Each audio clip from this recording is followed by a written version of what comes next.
Good morning, good afternoon, or good evening. Hi, my name is Jack Scaria, and I am here to talk to you today about something very exciting: security automation simplified via NIST, Open Security Control Assessment Language, abbreviated Oscal. This is the brand new offering that is given to us by the NIST folks to be able to standardize our mechanisms to ensure that our systems are being assessed and proven to be secure by a single standard. Well, first about me. My name is Jack Scree, as I mentioned before. I have about 30 years in the information systems and information security business. I currently am certified as a CISM, as a Certified Information Security Manager. I have my Security Plus and also am a Certified Scrum Master for the Agile Process Scrum Master. My hobbies, of course, I'm from Pittsburgh, Pennsylvania originally, and I truly do enjoy the sports teams around the Pittsburgh area, such as the Pittsburgh Steelers, the Penguins, and of course the Pirates. Interesting thing about me, I never tried to even think about IT security because when I first got into the business, it wasn't really even a thing. I was in the Army, I was a musician in the Army, and of course, the way that I segued from being a musician into being an IT security professional is rather a unique story that maybe we can get into later. So let's go on to the topic at hand. Exactly, but who should be viewing this particular training? I think anyone that was searching for knowledge in regard to what type of IT governance structures, frameworks there are out there, anyone that is interested or knowledgeable in knowing what's going forward with the NIST special publications, then of course anybody that is an IT auditor, anyone that stands over top of IT governance is indeed someone that can truly benefit from this type of training.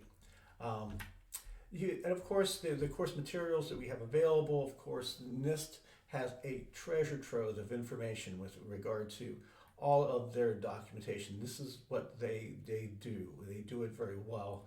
A good number of documents that are probably the be all to end all as far as I'm concerned as security governance. Now, many people in other places would believe that there are other security governance oversight organizations, but I don't believe anything that is as comprehensive as the NIST's ability to be able to generate, maintain IT governance framework documentation. So, and if I'm going too fast, I apologize. I only have 9 minutes. I did this as my third time. Target audience, of course, is going to be for those IT seasoned professionals, auditors, assessors, people that are actually performing assessment or application development. Anybody that is a senior IT manager, they know how critical IT security is. Of course, policy managers. So how effectively can I implement a policy? Well, it depends on how quickly your staff will be able to run and automate the ability to be able to show if it's compliant as it shall be required. So next item, let's talk about learning objectives. In this vignette here, I'm going to talk a little bit about the current challenges in IT governance. I'm talking about like this new open security controls assessment language called Oscal, the benefits, the potential adaptations moving forward, and how this will benefit many organizations, not just government, but people like in banking, people, other industries, manufacturing, the SCADA folks, indeed will truly have a great opportunity for that. First, let's think about Oscal. Oscal, the way things are today, and they were for the most recently, the last few years, and was that many different organizations had different frameworks, they had different regulations, they had different mechanisms to apply security oversight and assessment strategies. They would, most of the times, if you would look at like the DoD STIG, they started moving forward with the SCAP, which was really an appropriate tool, and you can use the STIG viewer, and it had a nice automated output and so forth. And then of course, you would have different things such as the people over at NSA would have the STIG snack.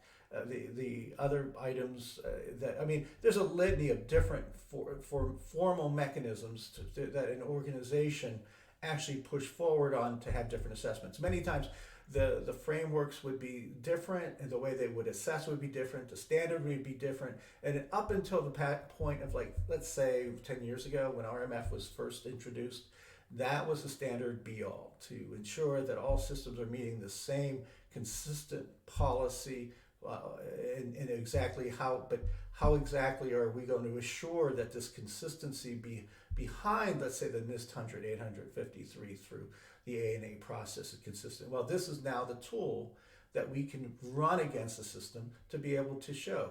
Many organizations would have applications auditing tools such as Exacta, RSA Audit, Archer, DOJ, CSAM, and these are all very well and good, but they couldn't share. But right now, what is going forward and in place is you have people from the FedRAMP, the three PAOs that are out there, and of course the cloud solution providers are really becoming, I guess you can say, the forefront of ensuring that there is commonality between the abilities to show that your configurations are in place and your systems are indeed compliant. And it's now a means to be able to export this data into a single format that will now allow us to ingest it and create quickly and efficient SSPs, the SARs, the security assessment reports. Just by automating this has saved a significant amount of money, and will save even more money and time and make our jobs easier with systems more effective.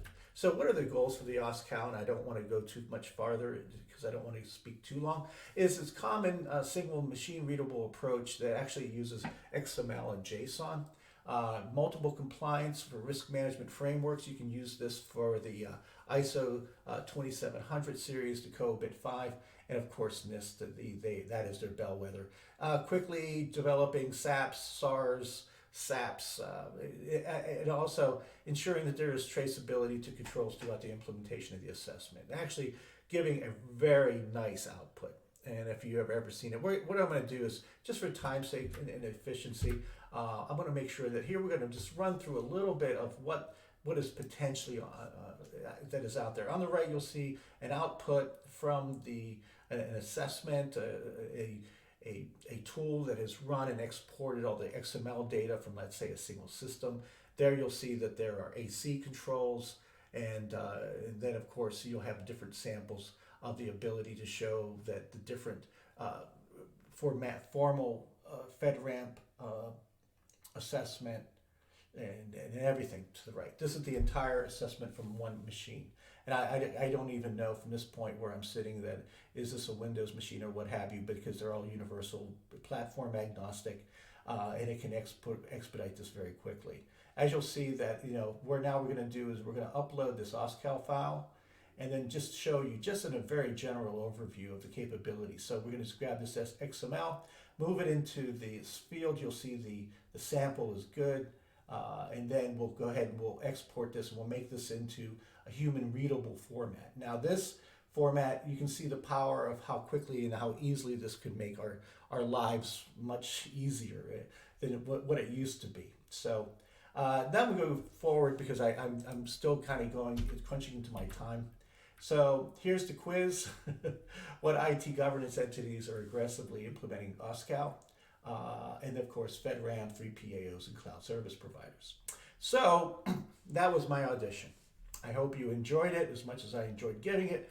This is one of those, I would love to just take maybe about an hour and go through all of the different aspects, but I'm afraid I can't do that. But I thank you so very much for your time, and you have a wonderful day.